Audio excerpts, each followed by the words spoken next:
कल्पना कीजिए एक ऐसे खौफनाक और महाविनाशकारी युद्ध की जहां लड़ने के लिए खुद पूरी की पूरी पृथ्वी को ही एक रथ का रूप लेना पड़ा हो। सोचिए एक ऐसा भयंकर टकराव जिसमें किसी आम लकड़ी या लोहे के पहिए नहीं बल्कि साक्षात चमकते हुए सूरज और चांद उस रथ के पहिए बने हो।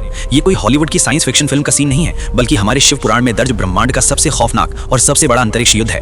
बात उस समय की है जब 3 बेहद शक्तिशाली राक्षसों ने अंतरिक्ष में लोहे, चांदी और सोने के 3 अभेद्य उड़ने वाले शहर बना लिए थे। इन्हें त्रिपुर कहा जाता था। ये उड़ने वाले शहर इतने खतरनाक थे कि इन्होंने पूरे ब्रह्मांड में तबाही मचा दी थी और सारे देवता भी इनके आगे घुटने टेकने पर मजबूर हो गए थे। इन तीनों असुरों और इनके शहरों को सिर्फ तभी नष्ट किया जा सकता था जब हजारों साल में एक बार ये तीनों एक सीधी रेखा में आए और वो भी सिर्फ एक ही तीर से। ये एक असंभव चुनौती थी। तब देवताओं की पुकार सुनकर देवों के देव महादेव ने अपना सबसे भयंकर और प्रलयंकारी रूप लिया। लेकिन इस युद्ध के लिए कोई आम हथियार या रथ काम नहीं आ सकता था। इसलिए ब्रह्मांड की सारी शक्तियों ने मिलकर एक ऐसा दिव्य रथ तैयार किया जिसे देखकर आज का विज्ञान भी सुन पड़ जाए। उस महायुद्ध में खुद पृथ्वी उस दिव्य रथ का ढांचा बनी। सूर्य देव और चंद्र देव रथ के 2 पहिए बने। रथ को खींचने के लिए चारों वेदों ने 4 शक्तिशाली घोड़ों का रूप लिया और खुद ब्रह्मांड के रचयिता ब्रह्मा जी उस रथ के सारथी बने। और जिस तीर से उन राक्षसों का अंत होना था उस प्रलयंकारी बाण के सबसे आगे वाले हिस्से पर साक्षात भगवान विष्णु विराजमान हुए। और फिर जैसे ही अंतरिक्ष में उड़ते हुए वो तीनों अभेद्य शहर एक सीधी रेखा में आए, महादेव ने अपना बाण छोड़ा और एक ही पल में उन तीनों असुरों और उनके शहरों को हमेशा हमेशा के लिए राख के ढेर में बदल दिया।